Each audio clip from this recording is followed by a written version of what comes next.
హైదరాబాద్ లో జరగబోయే మనీ మంత్ర money manifestation classes కి ఇప్పుడే కాల్ చేసి రిజిస్టర్ అవ్వండి.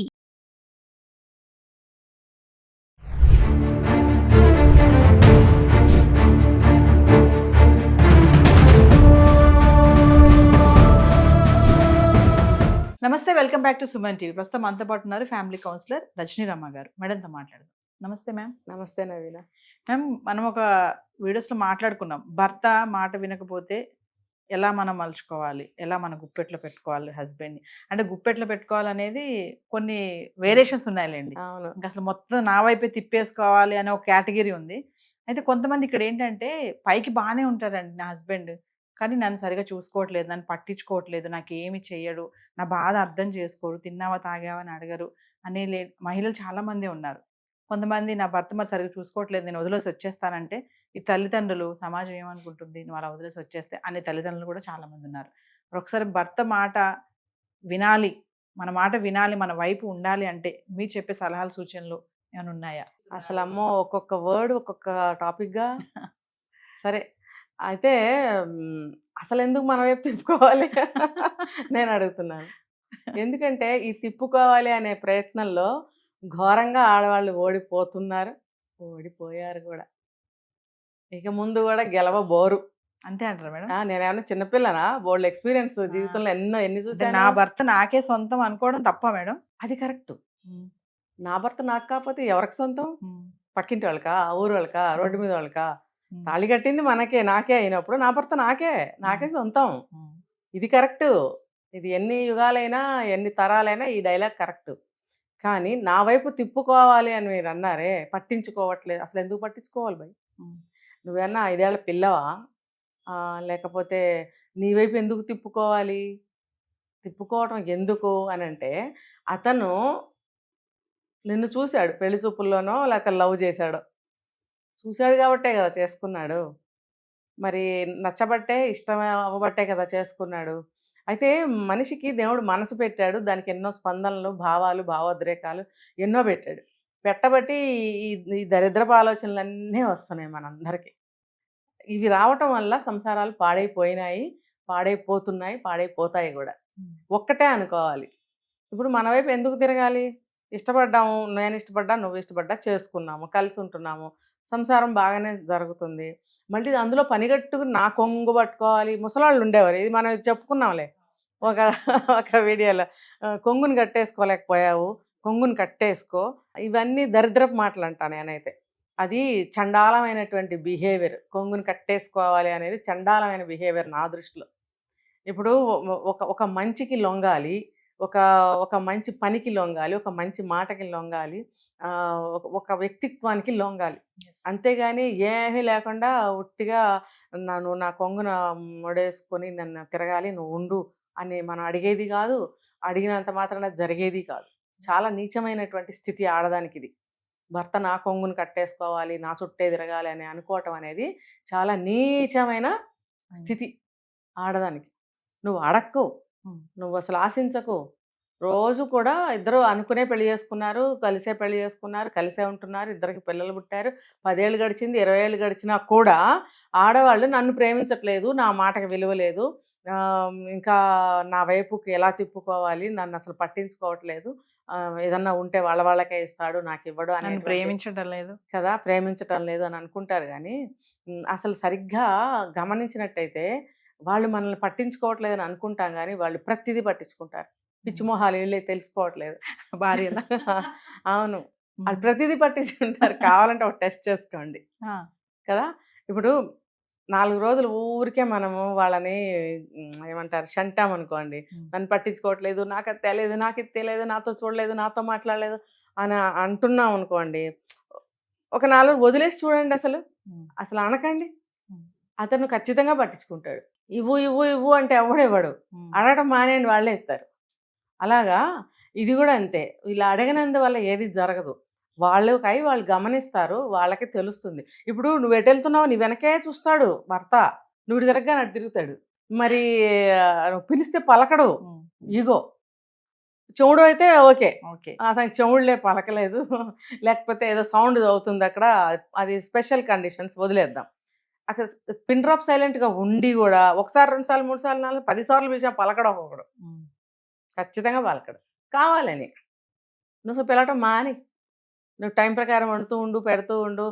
మరీ ఒక కట్టేసి ఒకసారి పిలవాలి కదా, పలకట్లేదు కదా, దగ్గరికి వెళ్ళి పిలు. పెట్టాను వచ్చి తినమని చెప్పు. తెలుస్తుంది అతనికి. పిలవటం మానే. అమ్మో నాకేంటో గౌరవం తగ్గిపోతుంది అనుకుంటాడు మర్నాటి నుంచి.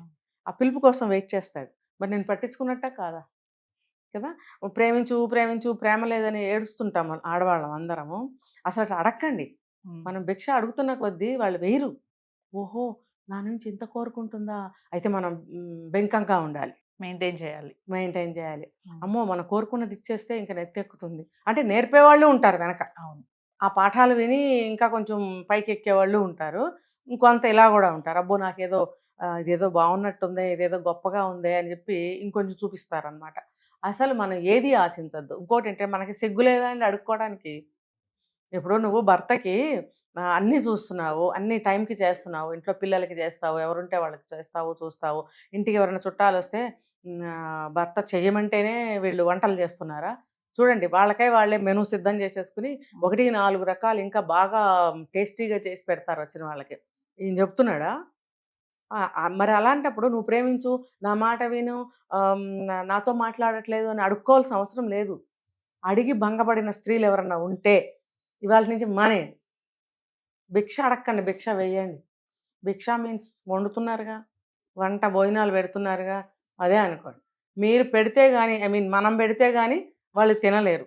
అలాంటప్పుడు మనదే ఒక పై చేయి ఉంది, మళ్ళీ మనం అడుక్కోవడం ఎందుకు? మనమే ఇస్తున్నప్పుడు అఫ్కోర్స్ సంపాదన ఇద్దరిదే అవనివ్వండి, ఒకళ్ళదే అవనివ్వండి, ఏమైనా ఇంట్లో ఇంత సర్వీస్ చేస్తున్నారు, వండుతున్నారు, పెడుతున్నారు అని అంటే మీదే పై చేయి ఉంది. అలాంటప్పుడు మీరు ఎందుకు అడుగుతారు? అడగండి. అడిగి ఎప్పుడు భంగ పడకండి. కాబట్టి నెక్స్ట్ మీరు ఏమైనా అడగాలంటే అడగండి. కొంతమంది భర్తలు ఉంటారు మేడం, ఇంకో కేటగిరీ అడుగుతాను నేను.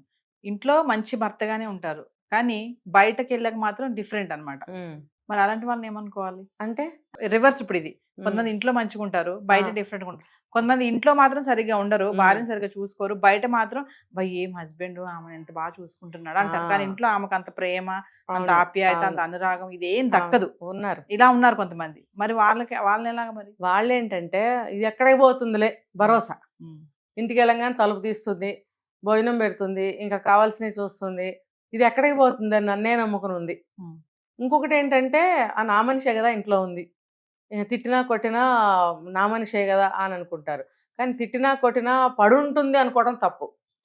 ఒక మాట అన్నా, ఒక దెబ్బ కొట్టినా నా మనిషే కదా అని ప్రేమగా అనుకోవటం వేరు. అంటే అలా కొట్టమని నేను అనట్లేదు. కొట్టడం అనేది నా దృష్టిలో మహా పెద్ద తప్పు, మహా పాపం. అసలు నా దృష్టిలో కొట్టే మగాడు మగుడే కాదు, మగాడే కాదు. ఇంకా ఉన్నారా మేడం భార్యలను కొట్టేవాళ్ళు? ఎందుకు లేరు? ఇప్పుడే ఎక్కువ ఉన్నారు. ఇంకా పాతకాలం కన్నా. పాతకాలంలో అంతేం కొట్టేవారు కాదు, ఇప్పుడే కొడుతున్నారు. కాబట్టి కొట్టేవాళ్ళు మగాళ్ళ కిందకి రారండి. మగాడు ఎప్పుడవుతాడంటే భార్య మొహంలో చిరునవ్వు, సంతృప్తి, సంతోషము, ఆమె స్వేచ్ఛగా ప్రశాంతంగా కలిసి ఇల్లు వాకిలి మొత్తం దిద్దుకుని ఇంటిని సమానంగా నీతో పాటు నడిపిస్తున్నప్పుడు ఆమెకు సంతోషం కలిగించాలి. అవన్నీ ఉన్నప్పుడే అది ఆ మగాడు అనిపించుకుంటాడు. అర్థమైందా? ఒకరికి 4 పిల్లలు పుట్టేశారు, నేను తాగొచ్చాను, మగాడిని తాగుతాను, లేకపోతే నేను కొడతాను అంటే ఇది మగతనం కాదు. ఇప్పుడు సృష్టిరీత్యా మగాడు ఎట్లయినా కొంచెం స్టౌట్గానే ఉంటాడు. అది సరిపోదా నీకు? ఇంకా ఇవన్నీ నువ్వు ఫీల్ అవ్వాలా? తప్పది, చాలా తప్పది. కాబట్టి అలా ఫీల్ అవ్వకూడదు. మీరు అడిగిన దానికి ప్రశ్నకు చెప్తాను జవాబు. బయట మంచి పేరు కోసం అందరి దగ్గర ఆహాహా అంటుంటాడు. ఇంటికి రాగానే ఎక్కడలేని విసుగొస్తుంది, ఎక్కడలేని కోపం, ఎక్కడలేని తప్పులు కనిపిస్తుంటాయి. అప్పటి వరకు బయట ఉన్న వాతావరణం వేరు, ఎంతో ప్లెజెంట్గా నవ్వుతూ సంతోషంగా తుళ్ళుతూ ఉంటాడు. తలుపు లోపలికి రాగానే అది పరకాయ ప్రవేశంలాగా ఆ ఫేస్ మారిపోతుంది అనమాట. ఏం చేస్తున్నావు? నిద్రపోతున్నావా? తింటున్నావా? ఇదేనా నీకు? తినటం పడుకోవటమేగా నీ పని? అప్పుడే నిద్రపోయావా? అప్పుడే తినేసావా? ఇలాంటి సూటిపోటి మాటలతోటి చిత్రవద చేస్తారు మాటలతోటి. ఇంకా ప్రతిదానికి తిడతారు, ప్రతిదానికి కొడుతున్నారు. కొట్టేవాళ్ళు ఉన్నారు, చాలామంది ఉన్నారు. తీసిపారేయటం భార్యని హీనాతి హీనంగా అనమాట. నువ్వు దేనికి పనికిరావు, నీకు తెలివితేటలు లేవు, నీకు బుర్ర లేదు, నీకు అది తెలీదు, నీకు ఇది తెలీదు. దీనికి అంతటికీ కారణం ఒక్క మగాడే కాదండి, ఆ స్త్రీ కూడా. నీకు డే 1లోనే అతని వ్యక్తిత్వం ఏంటో కొంత అర్థం అవుతుంది, రన్నింగ్లో ఇంకా కొంత అర్థం అవుతున్నప్పుడు నీ నేచర్ని నువ్వు మార్చుకోవాలి, నీ వ్యక్తిత్వాన్ని నువ్వు మార్చుకోవాలి. అలా అంటున్నాడు అంటే అనిపించుకోకుండా ఉండే ప్రయత్నాలు ఏం చేస్తున్నారు మీరు? అనిపించుకోకండి అలాగా. ఇలాంటి వాళ్ళు బయట మంచి అవుతారు, ఇంట్లో భార్యకి చెడ్డ. అసలు మంచి అవ్వాల్సిందే భార్యకి, మంచి అవ్వాల్సిందే ఇంట్లో వ్యక్తులతోటి. నీకు మంచి వచ్చినా చెడు వచ్చినా, నువ్వు ఎక్కడ ఊరు వెళ్ళినా, ఇంకో దేశాంతరం వెళ్ళినా, తిరిగి నువ్వు అదే ఇంటికి వస్తున్నప్పుడు ఆ ఇంట్లో సభ్యులే నీకు తలుపులు తీస్తున్నారు, భోజనం పెడుతున్నారు, మంచి చెడ్డ చూస్తున్నారు, నిక్షేమ సమాచారాలు కోసం వాళ్ళు అల్లాడుతున్నారు అని అన్నప్పుడు నువ్వు ఇక్కడే మంచిగా ఉండాలి. రోడ్డు మీద వాళ్ళు నీకు ఒక మంచినీళ్ళు ఇస్తారు, ఒక గ్లాస్ మంచినీళ్ళు. అమ్మ ఇప్పుడు ఇంటికి తీసుకెళ్తే మా ఆవిడ తంతుందేమో తిడుతుందేమో, గ్లాస్ మంచినీళ్ళు ఇవ్వాల్సి వస్తుంది అని ఆలోచించేవాళ్ళు లేరండి? ఇంటికి వెళ్తే మంచినీళ్ళు కూడా ఇప్పుడు ఎవరు ఇవ్వటం లేదు, ఆ సాంప్రదాయం పోయింది అనుకోండి. ఒక్కవేళ దాహం వేస్తే అడిగి తీసుకుని తాగాల్సిందే తప్ప ఎవరు మంచినీళ్ళు ఇప్పించే ధైర్యం కూడా చేయట్లేదు ఇళ్లలో. మరి ఇంకా కాఫీలు, టీలు, భోజనాలు, టిఫిన్లు అవన్నీ తర్వాత సంగతి. మరి అలాంటి వాళ్ళ దగ్గర నువ్వు బట్రాజులాగా చప్పట్లు కొడుతూ వాళ్ళ మంచి పేరు కోసం నువ్వు బయట తాపత్రయపడుతున్నావు. అందులో కొంతైనా నువ్వు ఇంట్లో ఉంటే నీకు ఇంట్లోనే ఎంతో పట్టం కడతారు కదా, నీకు ఎంతో విలువిస్తారు కదా, ఎంతో బాగా నిన్ను గౌరవిస్తారు కదా. ఇది ఆ గౌరవాన్ని నువ్వు ఇక్కడ కలకాలం నిలుస్తుంది నీకు. బయట ఇవాళ ఉంటారు, రేపు పోతారు. కానీ బయట కూడా నేను చెడ్డ అవ్వమని నేను చెప్పట్లేదు. నువ్వు బయట మంచి అవ్వు, ఇంట్లో కూడా మంచిగానే ఉండు. నీకు బయట మంచి పేరు కావాలి. అందరూ ఆయన మహా మంచోడు, చాలా మంచోడు, అబ్బో ఆయన, అబ్బో ఇది, మళ్ళీ ఇంకా దాన ధర్మాలు చేయటం, సహాయాలు చేయటం చేస్తుంటారు.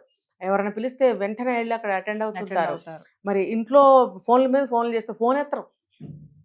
అదేమని గట్టిగా అడిగితే ఇంకా నోటికొచ్చాడు మంత్రాలు చదువుతారు. మంత్రాలు చదివే వాళ్ళు ఉన్నారు, తిట్టేవాళ్ళు ఉన్నారు, ఇంకో 2 మాటలు పెరిగితే కొడుతున్నారు. ఈ పిల్లల ముందే కొడుతున్నారు, పెద్దవాళ్ళ తల్లిదండ్రులు ఉండనివ్వండి వాళ్ళ ముందు కూడా నోటుకొచ్చాడు వాగుతున్నారు, ఇష్టం వచ్చాడు బిహేవ్ చేస్తున్నారు. అంటే టోటల్ అందరికీ చెడ్డ అవుతున్నావు నువ్వు. నీ కోసం ఉండేది వీళ్ళే చివరి వరకు. కాబట్టి ఇంట్లో వాళ్ళకి చెడ్డ అవ్వకండి. నువ్వు బయట మంచి అవ్వాలంటే ఇంట్లో కూడా మంచి అవ్వండి. ఇంట్లో మంచి అవ్వటం వల్ల నీకు ఎన్ని లాభాలు ఉన్నాయి అది తెలుసుకుంటే ఏ మగాడు కూడా అలా బిహేవ్ చేయడు. అంటే భార్య నా మాట వినాలి, నన్ను ప్రేమించాలి, మంచిగా ఉండాలి. భర్త నా మాట వినాలి, నన్ను ప్రేమించాలని కోప్పడకూడదు నా మీద, అలా అనుకోకుండా ఇద్దరు మంచిగా ఉండాలి అంటే ఏం ఉండాలి అంటారు ఫైనల్గా? భర్త ఏమో తన కష్టాన్ని గుర్తించాలనుకుంటాడు, భార్య ఏమో నా అవసరాలు చూడాలి, నా ఇంట్లో నేను పడిపోతున్న కష్టం గమనించాలని ఈవిడ అనుకుంటుంది. అది తెలుసుకున్నట్టయితే ఏం పోయిందండి, ఈగోస్ పక్కన పెట్టి ఒక చిన్న మాటే కదా. ఇప్పుడు ఆఫీస్ నుంచి రాగానే ఏం చేయాలంటే చెప్పాను, ఏం చేయాలి, మీరు మంచిగా మామూలుగా ఉండండి. పక్కన అయిపోయి ఎదురెళ్ళిపోయి కావలించుకోమని చెప్పట్లేదు. చేతిలో ఏదన్నా ఉంటే అందిపుచ్చుకోవటము, వాటర్ తాగుతారా కూడా తప్పే నా దృష్టిలో. తాగినా తాగపన ఒక గ్లాస్ మంచినీళ్ళు ఇవ్వండి, కూల్ అయిపోతారు వాళ్ళు. కావాల్సింది ఏంటంటే టెన్షన్ ఫ్రీ దిగాలి, బయట నుంచి వచ్చిన టెన్షన్ దిగాలి. కాబట్టి ఒక గ్లాస్ మంచినీళ్ళు ఇవ్వండి, తాగితే తాగుతాడు, లేకపోతే లేదు. చేతిలో ఏదో ఉంటే తీసుకోండి, అట్లీస్ట్ కళ్ళజోడు ఉన్నా తీసుకోండి, సెల్ ఫోన్ చేతిలో ఉందా తీసుకున్న పక్కన పెట్టండి. అదేంటంటే వాళ్ళకి మనం ఏదో మర్యాద ఇస్తున్నాం, లేదో పొద్దునుంచి కష్టపడి వచ్చాడు అని మన చర్యల ద్వారా అతను ఫీల్ అవుతాడు. ఫీల్ అయినప్పుడు కొంచెం మనసులో కూల్నెస్ వస్తూ ఉంటుంది, మొహం మీద కొంచెం ప్లెజెంట్గా అది వస్తుంది, చిరునవ్వు వస్తుంది. కాబట్టి అతను అనుకుంటాడు నా కష్టం గుర్తించాలి అని. ఇలా చేసినట్టయితే కొంతలో కొంత అతను సాటిస్ఫై అవుతాడు. మరి అలాగే ఈవిడ్ని కూడా ఏం చేస్తున్నావు, ఇంకా పని కాలేదా, అబ్బా పొద్దున్నుంచి ఏం చేస్తుంటావు అంత పని అని అంటే చాలు, ఇంకా ఆవిడ అబ్బో అసలు ఇంకా వెంటనే వెళ్ళి ఇంకా ఏవేమైనా తయారు చేసి పట్టుకొచ్చి మరీ పెడుతుంది ఆవిడ కదా. చేసిందంతా పోతుంది, కావాల్సిందే అదండి. ఇప్పుడు అదే ఇందాక మీరు ఒక ప్రశ్న అడిగారు, నన్ను ఎందుకు ప్రేమించడు. ఇలాంటివి మనం ఇప్పుడు పెళ్ళి ఎవరోనండి, వాళ్ళు ఎవరో మనం ఎవరో, ఒక తాడు కట్టుకొని మన ఇద్దరం భార్యాభర్తలు అంటాం. తాడు కట్టుకోవడం అంటే నా దృష్టిలో మంగళసూత్రం. ఆ తాడు కట్టుకొని మన ఇద్దరం భార్యాభర్తలు అని డిసైడ్ అయిపోతాం ఆ రోజు కదా. ఆ చిన్న తాడే కదా మనల్ని బంధించి ఉంచుతుంది, ఆ బంధం నిలవాలి. ఇవాళ రోజున అది చాలామంది వేసుకోవట్లేదు అనుకోండి, ఎందుకంటే జరుగుతున్న సంఘటనలు అలా జరుగుతున్నాయి, వేసుకోబుద్ధి కావట్లేదు ఎవరికి కూడా. అది అందుకనే ఒకళ్ళనొకళ్ళు గౌరవించుకుంటుంటే ఇలాంటివి జరగవు. అప్పుడు ఆవిడ చిన్నగా ఇద్దరు ఒకళ్ళనొకళ్ళు పలకరించుకోవాలి, అంతేగాని మొహం గట్టిగా పెట్టుకొని అంటారు చూడండి జేవురించినట్టు పెట్టుకుని ఫేస్ని ఇంట్లోకి వచ్చి, అంటే నేను పొద్దు నుంచి ఏంటో పెద్ద శ్రమ చేసేసాను, నువ్వు ఇంట్లో కూర్చొని తింటున్నావు నిద్రపోతున్నావు అనే ఎక్స్ప్రెషన్ అతను ఇవ్వకూడదు. నేను కష్టపడి వచ్చాను అనే ఒక చిన్న ఎక్స్ప్రెషన్ నువ్వు ఇవ్వకపోయినా సరే ఈవిడేం చేయాలి, గబగబా వచ్చి ఆ చేతిలో ఏదైనా తీసుకుని అక్కడ పెట్టి ఒక గ్లాస్ మంచినీళ్ళు ఇస్తే ఆయన నన్ను గుర్తించింది అని సాటిస్ఫై అవుతాడు. అలానే ఈవిడ కూడా పొద్దునుంచి ఏదో పనులు చేస్తూనే ఉంటుంది కదా. ఎవరన్నా ఉంటారులేండి చేయని వాళ్ళు, వాళ్ళని పక్కన పెడదాం. సాధారణంగా గృహిణులు అంటే పాపం ఇంట్లో ఏదో ఒకటి చేసుకుంటూనే ఉంటారు. కదా. ఇంకా పక్కింటి వాళ్ళు వీళ్ళు మాట్లాడుకున్నప్పుడు పచ్చళ్ళ గురించి, కూరల గురించి ఎన్నో మాట్లాడుకుని కొత్త కొత్త ప్రయోగాలు కూడా చేయడానికి ప్రయత్నిస్తారు. ఆ ఉత్సాహంగా ఉంటారు. అలా ఉన్నప్పుడు ఏదో ఒకటి చేస్తూనే ఉంటారు కాబట్టి, ఏమో ఇంకా పని అవ్వలేదా? పొద్దుటి నుంచి ఏం పని చేస్తున్నావు? కాసేపు కూర్చోవచ్చు కదా! కాసేపు ఏమన్నా రెస్ట్ తీసుకున్నావా? ఏదో ఆయనకు తోచిన మాట ఏదన్నా ఒకటి అంటే ఆవిడ ఉబ్బిపోతుందనమాట.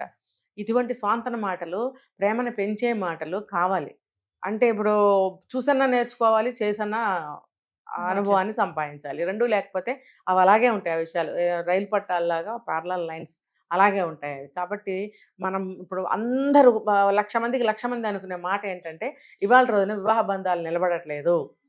విడిపోతున్నారు అని. మీరు అడిగారు. నా భర్త ప్రేమించట్లేదు కాబట్టి, నన్ను పట్టించుకోవట్లేదు కాబట్టి నేను పుట్టింటికెళ్ళిపోతాను. పుట్టింటి వాళ్ళు కూడా వచ్చేయమ్మా మాకున్న దాంట్లోనే పెట్టుకుంటాము అని అంటున్నారు. కానీ ఇవన్నీ నడుస్తుంటే అవన్నీ రావు కదా. ఎస్. ఇవి ఎవ్వరైనా సరే, ఏ వయసాళ్ళైనా సరే, ముసలోళ్ళు అవనివ్వండి, మిడిల్ ఏజ్ అవనండి, ఇప్పుడే పెళ్లి చేసుకున్న వాళ్ళు అవ్వండి, ఎవ్వరైనా కానీ ఇవి తెలుసుకుని పాటించగలిగితే ఏముందండి, మనం పెళ్లి చేసుకున్నాము, మన మనిషి అని అనుకోవాలి. కలిసి ఉంటున్నాము, ఇద్దరు ఒకటి ఉంది పాట, ఇద్దరం ఒక్కటిగా మారాలి, ఇద్దరు ఒక్కటిగా మారేది ముగ్గురు అవ్వాలని. చూడండి ఆ బంధం ఎంత బాగుందో, ఆ లిరిక్ బాగుంది కదా. ఇద్దరు ఒకటవుతారు, ఒకళ్ళు ముగ్గురు అవుతారు, అవ్వాలనే కదా పెళ్లి చేసుకుంటారు. అలా అలా అయినప్పుడు మనం అయిపోతాం అక్కడ. నువ్వు నేను అవ్వం, మనం అయిపోతాం. మనం అయిపోయినప్పుడు మనంలాగా మనం ట్రీట్మెంట్ ఇచ్చుకోవాలి, మనంలాగా బిహేవ్ చేయాలి. చేస్తున్నప్పుడు ఇంక ఇలాంటివన్నీ రావు. రాకుండా ఉండాలంటే కొన్ని ఇలాంటి టిప్స్ పాటించుకోవాలి. Thank you.